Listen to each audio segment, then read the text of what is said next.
Então vamos lá, senhoras e senhores, vamos começando o nosso estudo do Livro dos Espíritos, tumultuado Livro dos Espíritos hoje. Atrasados. As pessoas entrando atrasadas, as pessoas não entrando. Tá terrível hoje, É senhoras uma e senhores. bagunça. A maldição da oração de Ismael está punindo o Babu por falar mal de Ismael, senhoras e senhores. Por isso ele não conseguiu entrar. Mas estamos aqui com a Amanda, a desaparecida. Finalmente ela apareceu. Vamos Hoje aqui estou aqui. agora de Amanda desaparecida. Não é Amanda aparecida, desaparecida. Hoje eu vi. Babu, o nosso Babu desaparecido também. Hoje está enfrentando o caos na sua internet, no seu computador e tudo. A maldição da oração de Ismael está recaindo sobre ele, punindo-o pelo mal falar que ele está fazendo. E aí, nosso extraterrestre vindo diretamente de Marte, senhoras e senhores. Ele atesta que existe vida em Marte, que existe extraterrestre em Marte, porque ele veio de lá, senhoras e senhores.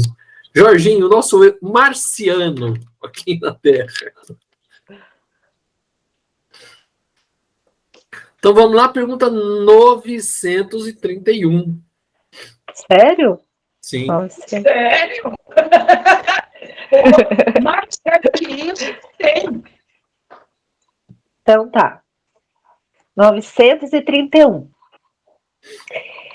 Por que as classes sociais sofredoras são mais numerosas do que as felizes? Nenhuma é perfeitamente feliz, pois aquilo que se considera felicidade muitas vezes oculta pungentes aflições. O sofrimento está por toda parte. Entretanto, para responder ao teu pensamento, direi que as classes a que chamas sofredoras são mais numerosas porque a terra é um lugar de expiação. Quando o homem a tiver transformado em morada do bem e dos bons espíritos, não mais será infeliz nesse mundo, que será para ele o paraíso terrestre. Beleza. Aqui, sinceramente, tá explicadésimo. Não tem muito Tá que a bem gente... explicada. Não tem muito que... Porque realmente é verdade, né? O mundo de provas e expiações, a grande maioria dos espíritos são espíritos primários, quer dizer, não é que a infelicidade campeia, mas, digamos assim, as pessoas são mais sofredoras mesmo. Quer dizer, não tem como. Isso não tem Então, muito mas que... aqui, na verdade, o que ele está colocando aqui, todo mundo é sofredor aqui nesse mundo. Não tem... Mesmo quem tá na coisa de, né, que se considera, né, como é que é? Classes felizes, né? As classes felizes também sofrem, né? Não tem só momento feliz, né? Vamos dizer assim, as classes mais abastadas, eles não têm problemas materiais. Mas sim. o fato de não ter problemas materiais não significa que eles não passem por outros tipos de tormentos, né, na vida familiar, e entre outras coisas, né, que o dinheiro não é capaz de comprar. Né? Então, a doença, a pessoa sofre uma doença incurável, pode ter todo o dinheiro do mundo. Se é uma doença que não tem cura, ele vai sofrer também. Então, ele coloca aqui, assim, o sofrimento está aí por toda parte. Nós estamos no mundo de provas e expiações. Ele coloca aqui, a Terra é um lugar de expiação. Então, ninguém aqui é feliz. Você tem momentos fugazes de felicidade. Mas a felicidade plena não existe na Terra, porque a Terra não é um planeta feliz, planeta de provas e expiações. Então você passa por momentos de felicidade, sim, muito rápidos. Sim, Né?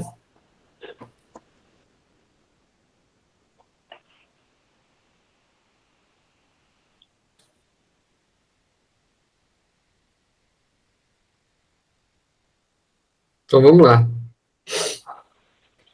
Não vai entrar mesmo? Não? Não. Então vamos seguir aqui, né? 932. Por que neste mundo os maus exercem geralmente maior influência sobre os bons? Pela fraqueza dos bons. Os maus são intrigantes e audaciosos. Os bons são tímidos. Estes, quando quiserem, assumirão a preponderância.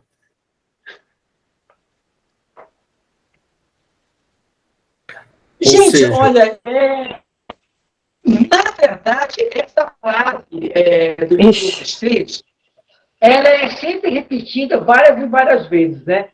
O Martin Luther King, ele já falou isso, mas de uma outra maneira. Ele falou o seguinte, o que me assusta não é o urro dos maus, e sim o silêncio dos bons. Né? Então, o que acontece? Os bons, eles não são tímidos, na verdade, porque, na verdade,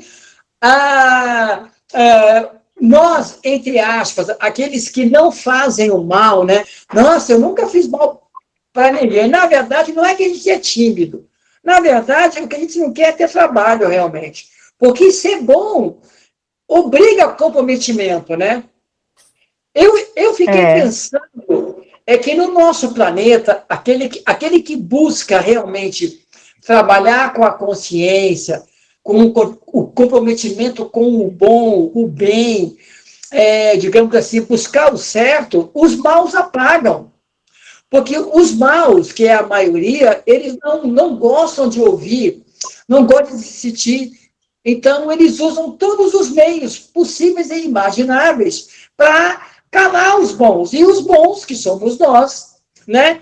Temos uma série de situações e a gente fica quieto. Basta ver o seguinte, né? O Bruno e aquele Dom Phillips, lá no Amazonas. Você vê, o cara saiu da FUNAI porque ele percebeu que não ia conseguir trabalhar da maneira correta, tinha um ideal de colaborar com os indígenas, sabia o que era correto, foi lutar a respeito disso de maneira sensata, não buscando usar as mesmas armas dos negativos, e acabaram com eles. Então, os bons, que fala aqui no livro, são esses realmente que não querem se comprometer. Porque, na verdade, gente, é assim que eu penso. Ser bom é ser comprometido, né? Você ser coerente com aquilo que você pensa. As pessoas verão diferença na gente. Nossa, mas você pensa assim? Penso.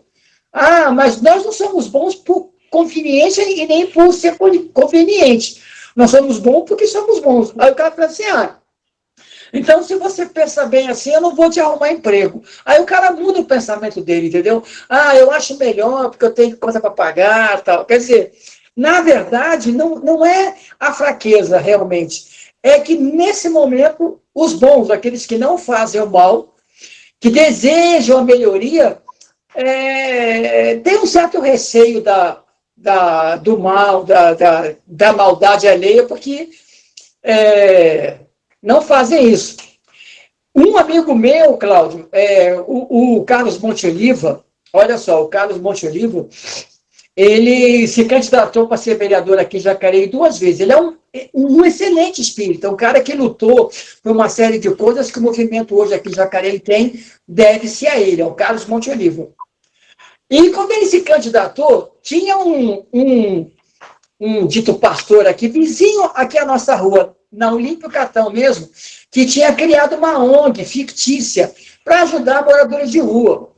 E ele usava isso para poder ganhar voto. E ele ganhou voto com isso. O Monteoliva jamais se colocou como espírita, colocou, não vou usar as pessoas me conhecem pelo que eu já faço na rádio, não vou nem usar como radialista, vou usar o Monteoliva, as pessoas me conhecem. Não vou nem falar que vou a centro. Inclusive, ele não fazia campanha nem no centro espírita. Você pensa bem, não ganhou nada de voto, mas ele não usou as armas que o cara usava, entendeu? Quer dizer, as pessoas que não usam as armas da ignorância que esse mundo nos dá, dificilmente você consegue, porque quando você é bom, você tem que se comprometer e fazer a coisa diferente. E aí as pessoas apanham mesmo, não tem jeito. Então, mas é que ele coloca aqui, os bons são tímidos. Então, as pessoas que realmente querem fazer alguma coisa, muitas vezes se sentem intimidadas pela ousadia, como ele coloca aqui. Os maus são intrigantes e audaciosos. Então, muitas vezes, os bons, eles se sentem intimidados por essas pessoas. E aí, nós estamos num mundo onde a lei é a força, né? Então, não é a força da lei, é a lei da força. A lei da força. Aí, então, as pessoas que realmente querem fazer alguma coisa acabam... É que nem aquela outra Dorothy Stang também, que foi assassinada com um tiro no peito. Então, ali é um difícil, se não tiver um poder público comprometido realmente em defender aqueles povos, fica vai continuar difícil. Acontecendo isso, Vai continuar acontecendo e as pessoas vão continuar morrendo. Por quê? Porque os maus, como eu coloquei, são intrigantes e audaciosos. Então, aí, quando estes quiserem, assumirão a preponderância. Porque na Gênesis, eu não sei em qual capítulo que é. Eu esqueci, depois eu pego e mando para vocês. Tem um capítulo na Gênesis que fala o seguinte, né? Que o grande avanço do mundo para ser, digamos assim, aberto, das grandes navegações e tal, tem que ter miscigenação, tem que ter entrada, e ela fala do combate dos audaciosos que chegaram aqui no Novo Mundo, em vários locais, tal, para fazer essa... Quer dizer, apesar de tudo isso, surgiu novas civilizações, o mundo se abriu e tal. Eu sempre fui contra isso, porque eu nunca acreditei que isso fosse ser um tipo de uma meta, porque você pensa bem, quando os caras vieram aqui para o nosso continente, só para dizer em relação à América, os caras não vieram gente boa. Quem veio para cá, e olha que eu considero o Cristóvão Colombo um cara legal, entendeu? Ele era bem intencionado, mas quem o sustentou já vem em fim de tomar conta dos índios, ganhar dinheiro, pegar ouro. Basta ver o que os nossos amigos Pizarro fez no México, entendeu? Ou seja, apesar do mal ter essa ambição, ele abre caminhos, mas a ingenuidade dos bons e dos ignorantes se permitem ser dominados. E nós vivemos hoje com esses problemas, né? Quer dizer, você pensa bem, todo esse pensamento de crueldade, de invasão, de domínio, é essa força digamos assim, do avanço do mal, mas não do mal, digamos assim, da ignorância, mas do mal que toma posse, né? E transforma o mundo através da revolução destruidora. Depois vem os caras de gênio para dizer, não, temos que rematar, temos que colocar o mato e tal. Mas não vejo um cara tipo um Humboldt chegar primeiro no continente mexicano e conversar lá com Montezuma, ser legal com ele, criar sabe? Para que o mundo fosse diferente. Toda forma de entrada em alguma coisa no nosso planeta foi feita com crueldade, sabe? Com ignorância como o Claudinho fala.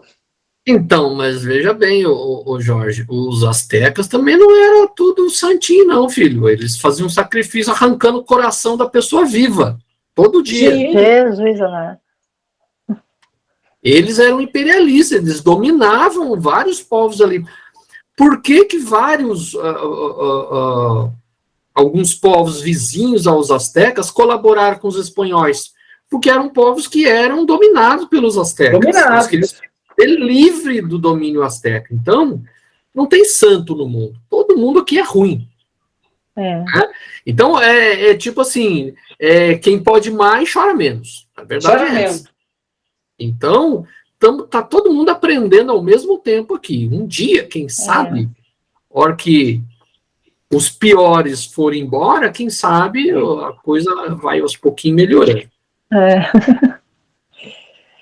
Jorginho, você. Não, a 933, ela é bem longa, vamos dividir aí, né? Vamos dividir. Tá. Olha, eu leio até a resposta, depois eles dividem o adendo de Kardec aqui. Tá bom. Se o homem, frequentemente, é o artífice dos seus sofrimentos materiais, não ocorre o mesmo com os sofrimentos morais? Mais ainda, porque os sofrimentos materiais, algumas vezes, são independentes da vontade, mas o orgulho ferido, a ambição frustrada, a ansiedade da avareza, a inveja, o ciúme, todas as paixões, em uma palavra, são torturas da alma. A inveja e o ciúme, felizes daqueles que não conhecem esses dois vermes corroedores. Com a inveja e o ciúme, não há calma nem repouso possível para aquele que está atacado desse mal. Os objetos de sua cobiça, de seu ódio, de seu despeito, se levantam diante dele como fantasmas que não lhe dão nenhuma trégua e o perseguem até no sono. Os invejosos e os ciumentos estão num estado de febre contínua. Portanto, está aí uma situação desejável, Portanto, está aí uma situação desejável e não compreendeis que, com suas paixões, o homem criou para si suplícios voluntários e a terra torna-se para ele um verdadeiro inferno. Ou seja, o sofrimento material, ele é a consequência da sua conduta ainda ingênua e infeliz moral. Se ele fosse moralmente diferente, nós teríamos problemas materiais menores, né? Porque isso que o Cláudio colocou realmente é muito bem pontuado, ou seja, como todo o nosso planeta é de provas e expiações, 99% de nós somos problemáticos moralmente, entendeu? Sim. Mesmo que nós não tenhamos, digamos assim, grandes invejas, grandes ciúmes, mas a gente tem grandes irritações, a gente se magoa muito fácil, né? O orgulho pode não ser aquele exacerbado.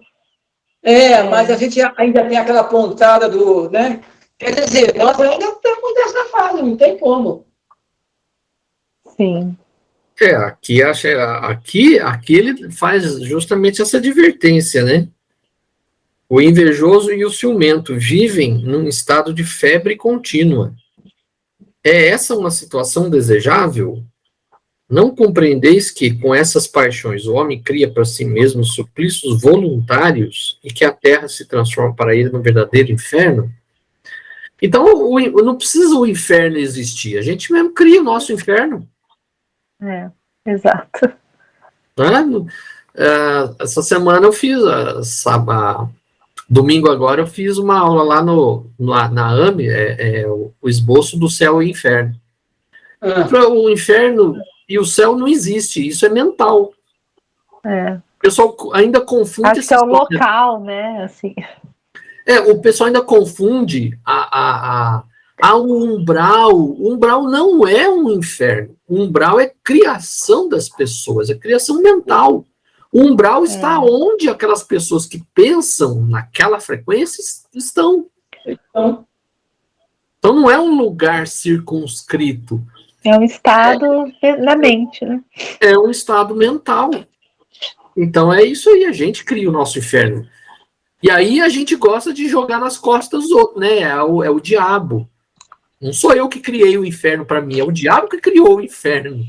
Até isso a gente não assume. Porque nesse ponto, Mandinha, eu acho que a doutrina ela foi muito bem estruturada de quebrar a imagem de um local geográfico para onde você vai, né? E aí traz a real noção daquilo que o próprio Jesus de Nazaré coloca bastante no seu evangelho e que está em todas as Bíblias sem nenhum tipo de adulteração.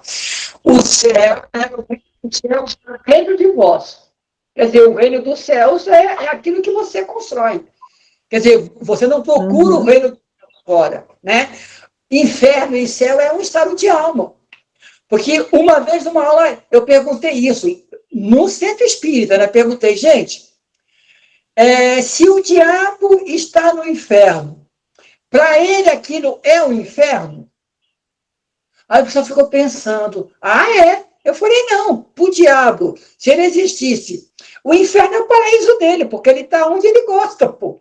Você, né? Não, a pessoa fica, não, eu falei, não, o diabo está no lugar onde ele gosta.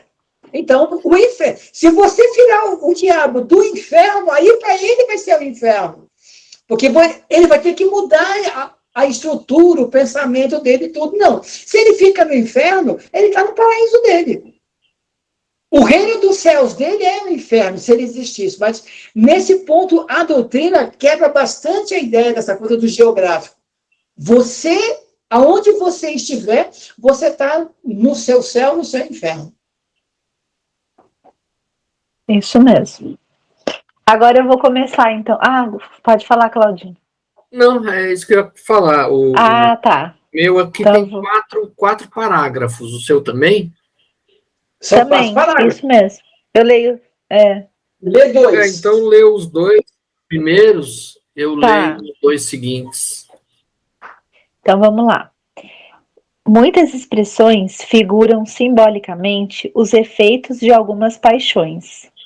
Disse, está inchado de orgulho, morrer de inveja, secar de ciúme ou de despeito, perder o apetite por ciúmes e etc.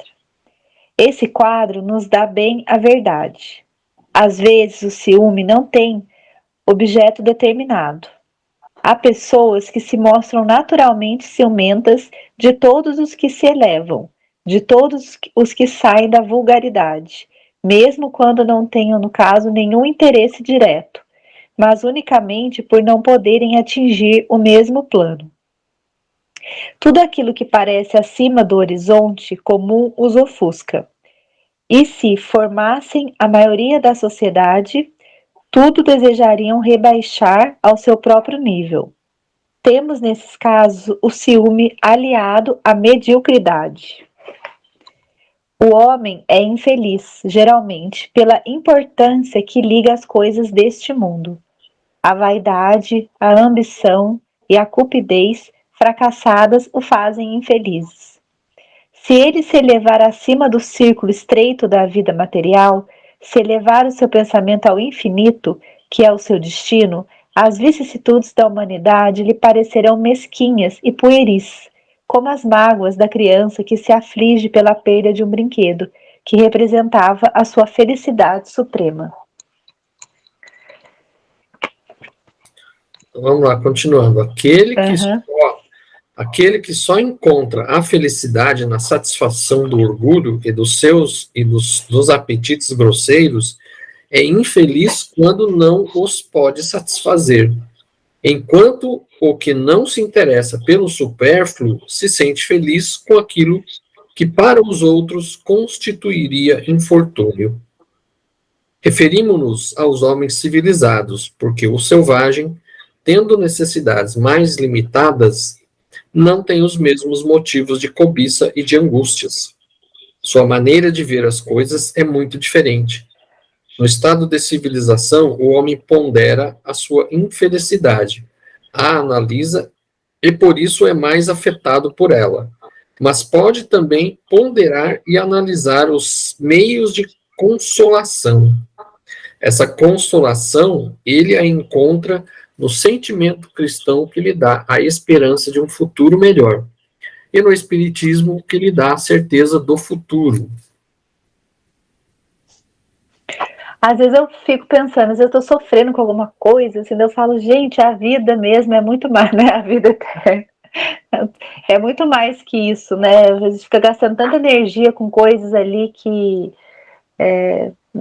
dá muita atenção para coisas que não têm tanta importância, né? Daí eu faço esse exercício de ficar imaginando que, sabe, aqui é só uma passagem, né?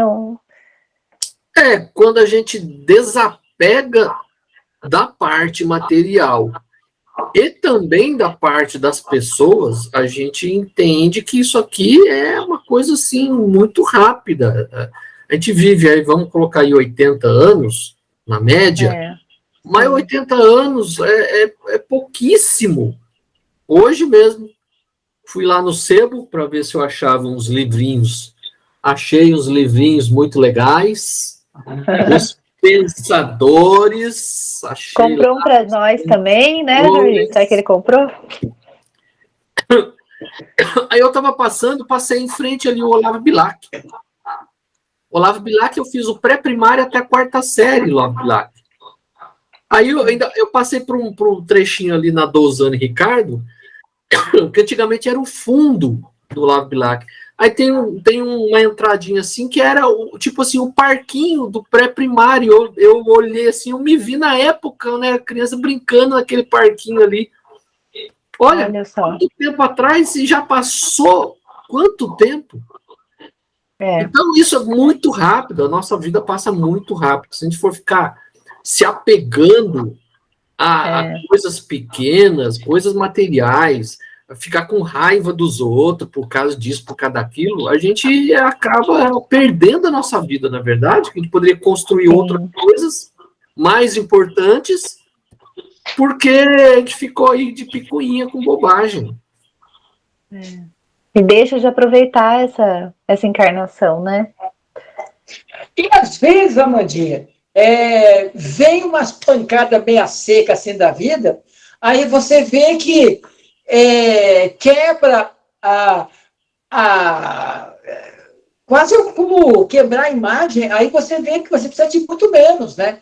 Às vezes vem uma dor tão grande assim, um problema sério na sua vida, que você chega, se você tiver luz, já é o suficiente. Aí você vê, nossa, eu não posso viver sem luz, mas eu consigo viver sem uma TV de 30 polegadas, de 40, de 50, entendeu? Porque, olha que interessante, mas mais uma vez eu vou falar do Monte Oliva. Monte Oliva, ele passou por várias situações muito assim, tipo, no pico de cima e no pico de baixo. E ele falou assim, Jorge, a coisa mais importante que a gente tem que conseguir na vida é você ter o seu teto. Não importa se ele é um barraco ou um palacete. Porque você está na casa dos outros, morando, você não imagina o terror que é. Mesmo que você fique na sua casa e durma em cima de papelão de geladeira, esse é o melhor. Porque ele passou por situações assim. Então, ele tinha o mínimo de coisa, cara. Aí ele começava a subir, ele voltava a ter aquelas situações de querer ter... Eu dizia, mas Monte Oliva, você... Sabe aquela coisa do ser humano? Quando você está bem, você quer usufruir de comer um pudim de leite condensado, mesmo quente, sem sentir o sabor. E aí depois, quando você não tem, você fala assim, nossa, né? Esqueceu até que comeu. Tem que comer devagar as coisas para a gente sentir o gosto, senão vai embora. Tem que fazer... Porque, olha, gente, isso é um aprendizado meu. Quando eu era mais pobre do que eu sou hoje, realmente, na nossa infância, nós éramos pobres, porque eu sei que você, Amandinha, não viveu isso, mas talvez o Claudinho tenha vivido isso também. Mas eu fui televizinho, isso era comum, televisão era caro, então você ia na janela do vizinho que tinha televisão para ficar vendo pouco de televisão e novela, que a gente fazia. Isso aí eu fiz. Mas eu não lembro que bolacha, digamos assim, sanduíche, isso era uma coisa extremamente rara, só tinha no Natal. E como eu sabia que era caro e aquilo só vinha no Natal, como é que eu comia isso? Eu mordiscava bem pequenininho e esfregava a língua no céu da boca para o gosto ficar. Porque você comer muito rápido, você perde o sabor. Hoje em dia, cara, eu perdi isso. Você come bolacha assim, aí sobra, depois estraga, você compra outra, porque tem milhões, né? Mas na minha época tinha pouco. E era caro para comprar isso. Então, eu estou querendo voltar a essa fase de comer mais devagar a bolacha sanduíche. Porque isso me fez ver que realmente sentir o gosto, ter dificuldade de ter as coisas, te faz ter um pouco de visão daquilo que é necessário. Sim. Porque, pensa bem, na minha época, o sabor do Natal era tubaína. E tubaína só chegava no tipo refrigerante, né? Só chegava na casa em época de Natal.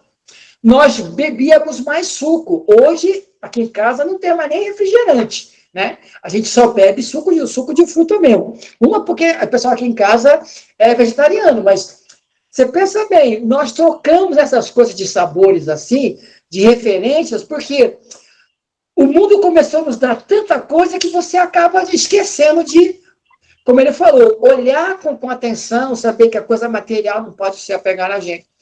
Então, para mim, foi uma coisa importante. Eu estou tentando voltar a buscar esse sabor. Porque hoje eu como bolacha de sanduíche como se fosse nada, porque tem um monte. Até estraga às vezes em casa. Ah, eu não comi, estragou, cara, tá mole, vamos comer não. Pô, peraí também, né? A gente é um pouco meio ruinzão nesse ponto. Aqui ele fala, o homem só é feliz, geralmente, pela importância que liga as coisas deste mundo. Então, a gente ainda está muito fixado na nossa mente, felicidade aliado a coisas materiais. Uhum. Então, quando a gente começar a entender que as coisas materiais não trazem felicidade, ele pode trazer algum conforto, mas no fundo, você ter muita riqueza, isso não significa felicidade. Né? Então, quando a gente entender que a gente só precisa daquilo que é necessário, entender que a gente só deve ter aquilo que é o necessário, né, e não começar a se apegar a coisas. Saiu o celular de última geração, eu tenho que trocar. Acabei de comprar um, você já tem que trocar por outro. É esse tipo de loucura que fomenta também sempre essa coisa de querer mais. E a gente está sendo bombardeado pela propaganda todo dia. Né? Compre isso, compre aquilo, compre. Então a gente tem que entender isso aí. Né? Não vou... Às vezes pesquisa uma coisa na internet, né, no Google, aí eu entro no Instagram, já tem propaganda daquilo que eu pesquisei lá. E aí você começa a entrar, fala, nossa, deixa eu dar uma olhada aqui. Aí quando você vê, você tá ali, aí você quer comprar aquilo, você fala, não, você precisa, eu tento fazer um exercício assim, você precisa disso mesmo, sabe? Porque você é bombardeada mesmo. Sim. Bombardeado. Amandinha, nós estávamos falando isso um pouquinho antes de você entrar. Negócio do 5G, que quando é que vai entrar aqui em Jacareí. Alguém falou assim, cara, você vai ter que trocar de celular. Nós vamos ter que trocar de celular, trocar de chip. E celular tá caro, menina. Tá caro. Não acha por menos de 1.000, né? 1.000 e alguma coisa. E R$1.000, você pensa bem, R$1.000 praticamente não, é um salário, o salário mínimo está R$1.122, né, Claudinho? 1.200. 1.200. Você pensa bem, como é que você pode dar um salário mínimo numa coisa dessa? Quer dizer, você para de comer para comprar um celular, que é isso, gente? Você pensa bem. Continua aqui. Isso é aquilo que uma família, na sua maioria do Brasil, tem como para viver um mês. Como é que uma coisa pode custar a sua vida de um mês? Quer dizer, você não vai comer mais nada, não vai tomar café, não vai comprar pão, porque você tem que ter um celular 5G, porque não é mais barato. Que é isso? Algo errado não está certo. Tem uma notinha de rodapé, né? A sua tem? No meu não tem, não, tem. Claudinho. Pode ler para nós, Claudinho. Não tem, não.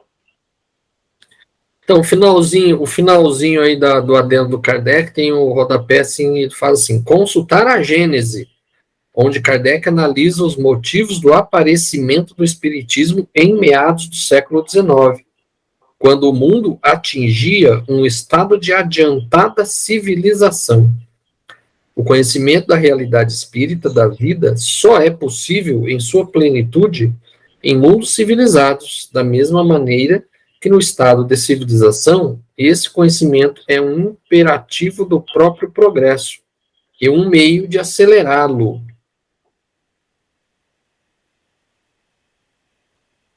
Aí, ver a Gênese, capítulo 1, itens 16 a 18, e particularmente o período final deste último.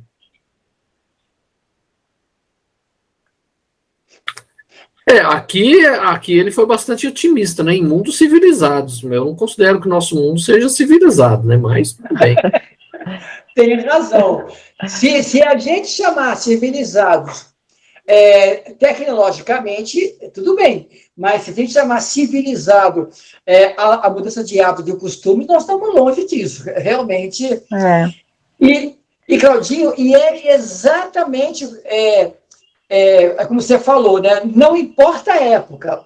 Os homens, os seres humanos, são os mesmos com roupagens diferentes. Nessa série, que é uma novela tcheca, que eu falei para vocês, que tem no canal Eurochelio, Ambição, mostra bem isso. A diferença no começo do século XX, né? Quando, no final da Primeira Guerra Mundial, quando o Império Austro-Húngaro se desmembrou, os países começaram a criar novas fronteiras, a diferença social que tinha entre aqueles que eram ricos e os que eram servos, assim, e foi quando começou a aparecer os carros, né? Então, as pessoas da roça andando com aquela carroça de madeira, roda de madeira, gancho de madeira, aí o dono da fazenda chegava com seu Ford T, não sei o quê. Muito tempo.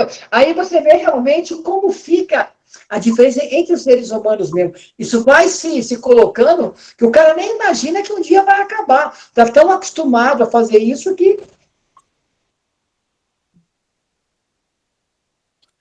É isso aí. Então, segue, o senhor agora, Jorge. Nós estamos no perda de pessoas amadas. No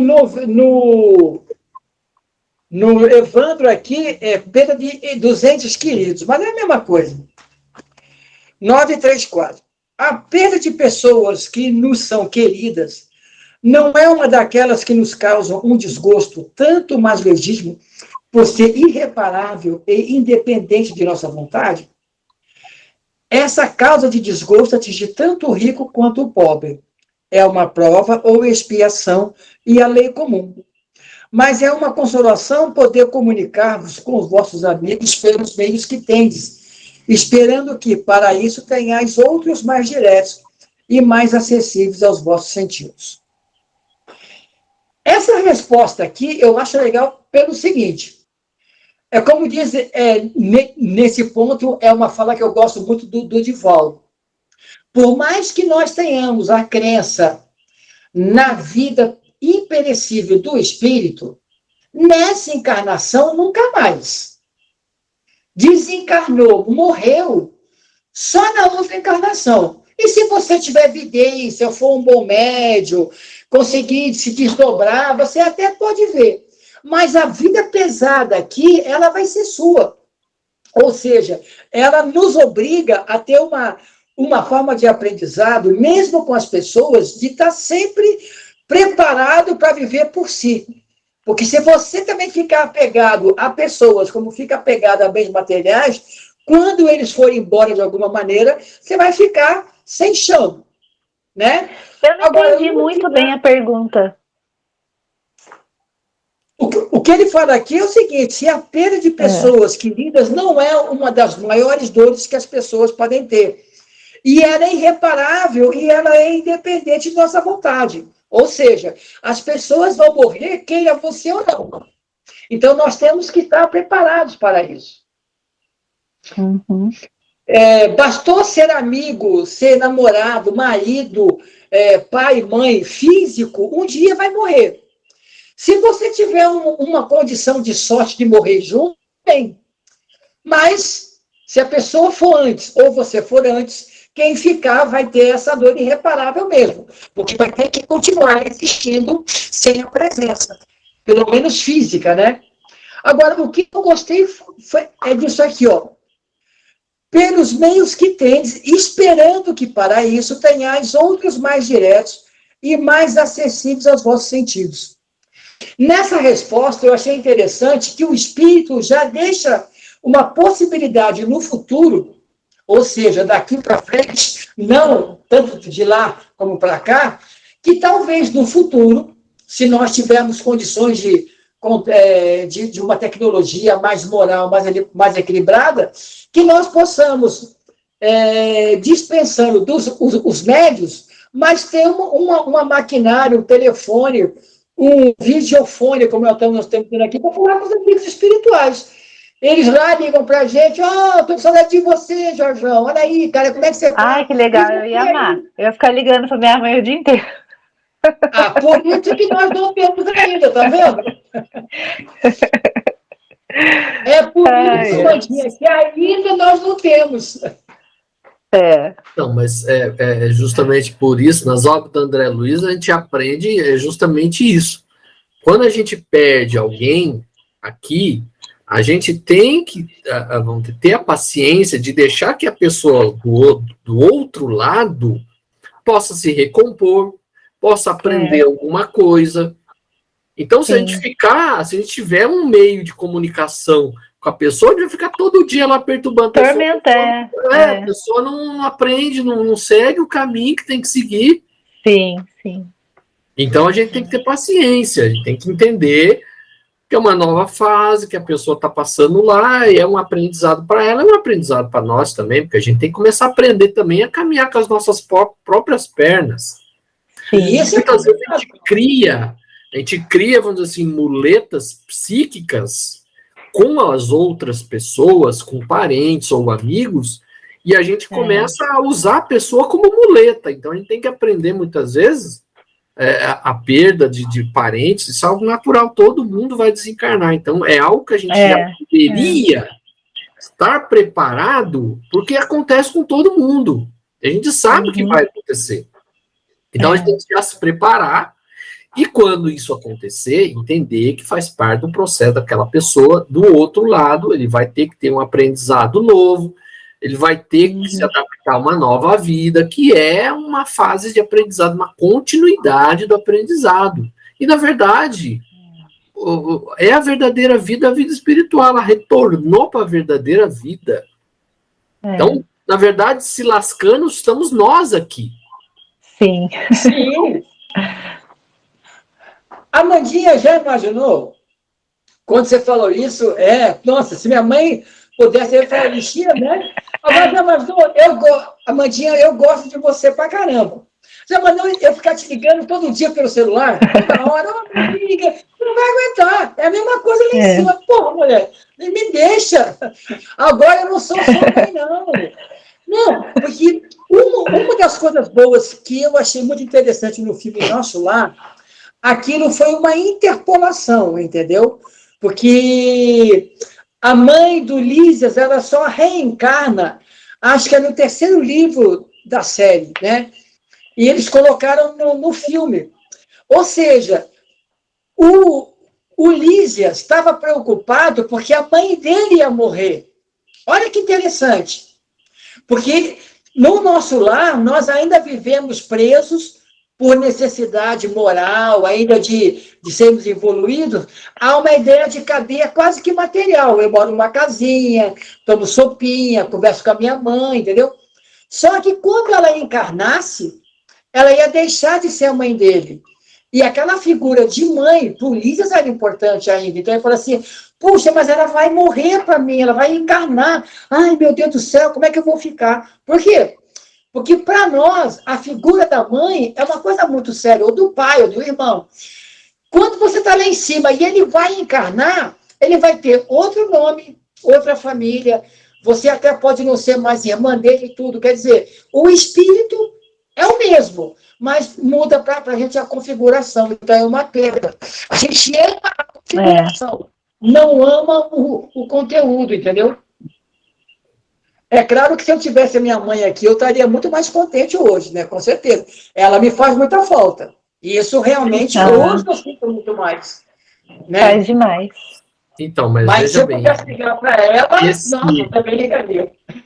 Esse comportamento do Lísias mostra para todo mundo a falta de confiança que ele tem. Sim. Ela não vai desaparecer, ela vai reencarnar. Isso não impede de, numa outra etapa, quando ele tiver desencarnado e ela tiver desencarnado, eles não vão se reencontrar novamente e vão relembrar do passado.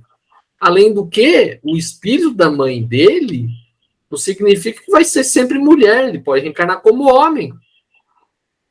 Então, é justamente essa questão, fazer das outras pessoas uma muleta psíquica, psicológica. Quer dizer, eu só vou ser feliz aqui se minha mãe estiver ali. A gente tem que também aprendendo de desapegar esses laços, que deixa de ser algo meio egoístico. Tem que fazer nesse exercício. São dois desapegos, o material e o pessoal. Por isso que nós temos sempre que aproveitar as oportunidades. A minha cunhada, a Maria Tereza, tem uma frase que realmente é lapidada. Ela fala assim, de tudo quando a gente vai no passeio, ou tem uma reunião de família, ela fala assim, olha, isso foi vivido.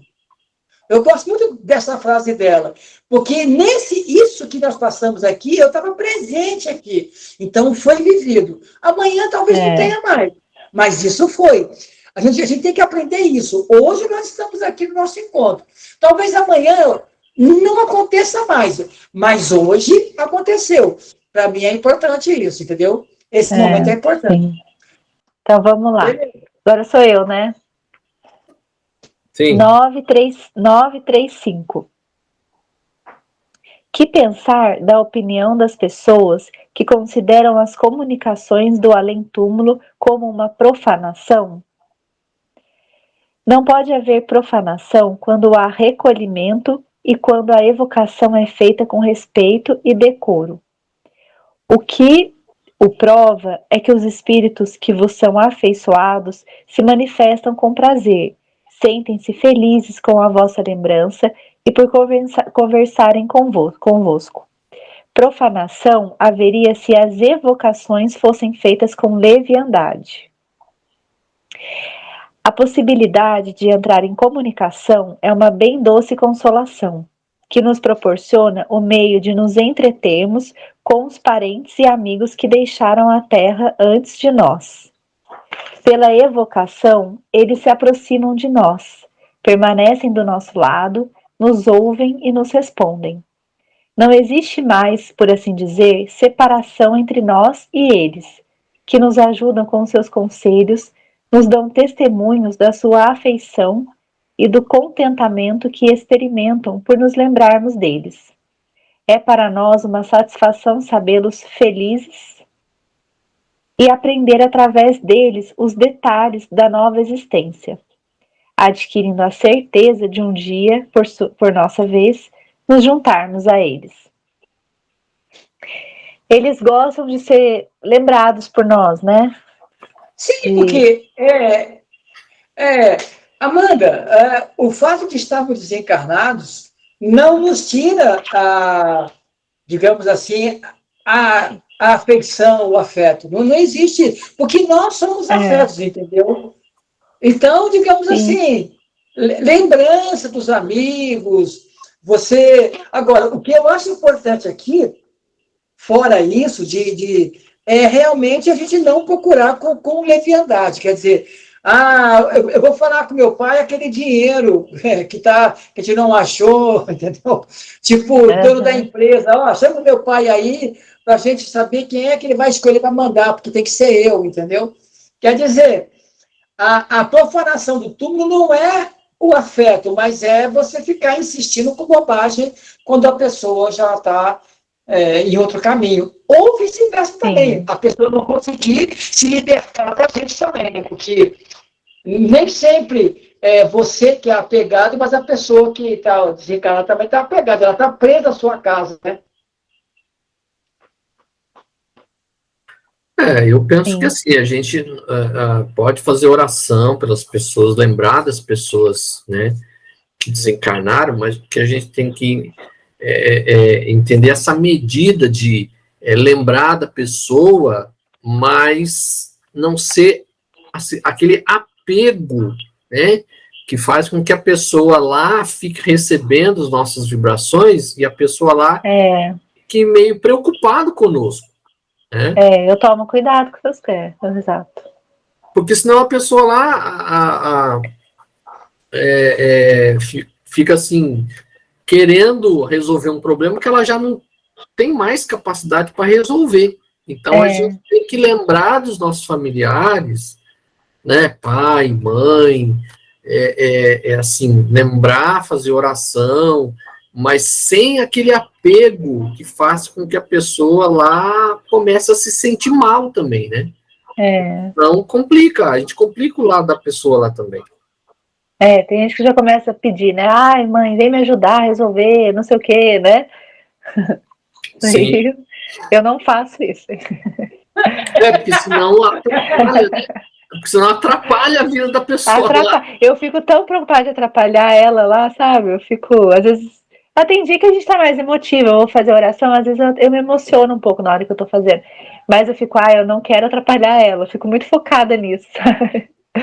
Não, porque o fato de alguém ter desencarnado não faz que esse ser tenha a condição de nos garantir alguma coisa, porque ela, digamos assim, a sua mãe, como referência, ela tinha uma condição espiritual, ela tem a mesma condição. Então, se você exige dela, por achar que alguém está desencarnado, pode fazer por mim o que eu não consigo, você dá um encargo que ela também não está preparada para isso, entendeu? Não está preparada, então, sim. Quer dizer, a gente desencarnado, a gente é o mesmo.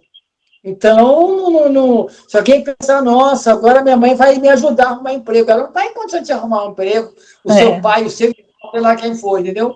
Então, o ideal é sempre lembrar com carinho e falar, mãe, vai rezando aí por mim que eu rezo por você aqui. Agora também cresça, né?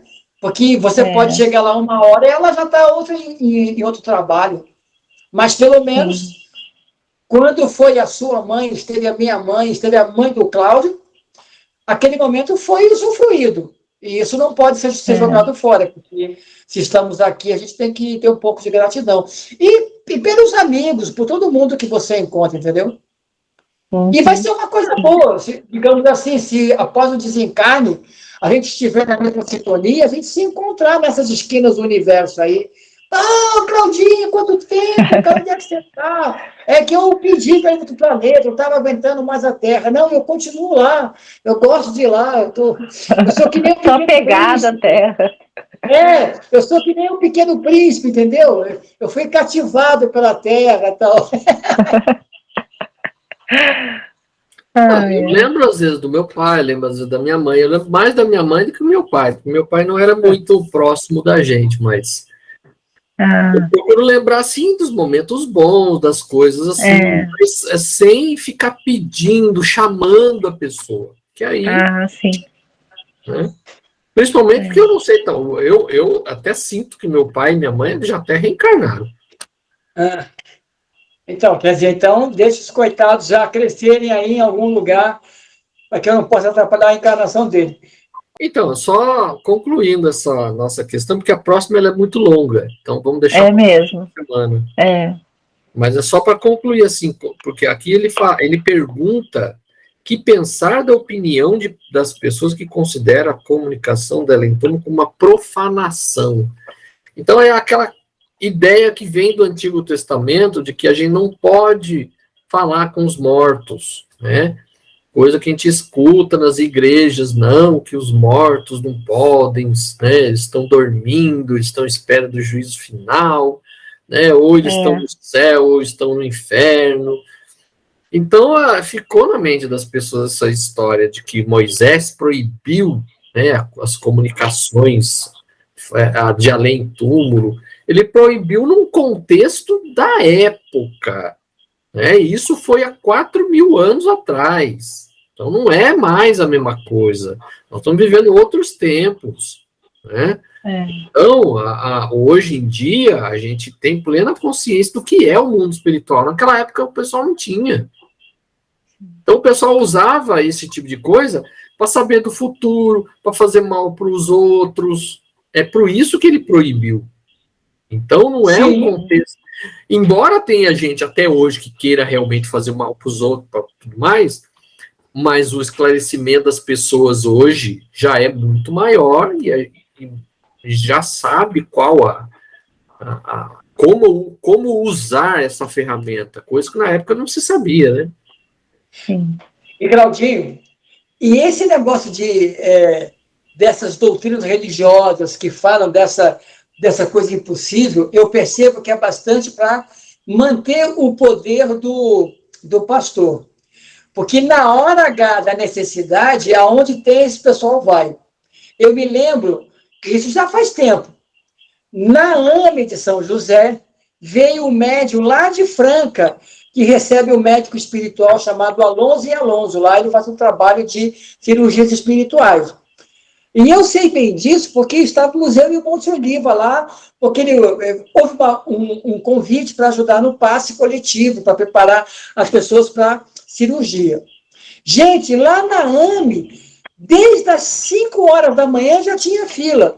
Mas se eu falar para vocês que os espíritas eram pouquíssimos para operação espiritual, é verdade. A grande maioria não era nem católica, era protestante.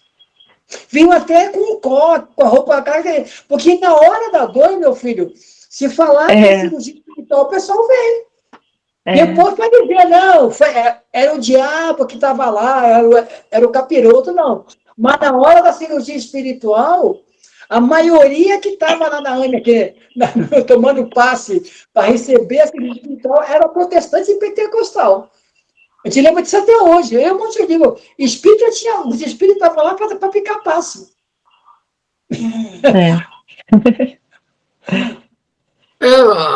Tem, por exemplo, os adventistas. Os adventistas dizem que não adianta orar pelos mortos porque eles não escutam, porque eles estão dormindo. Vê uma doutrina mais, assim, desconsoladora que essa? Orar pelos mortos.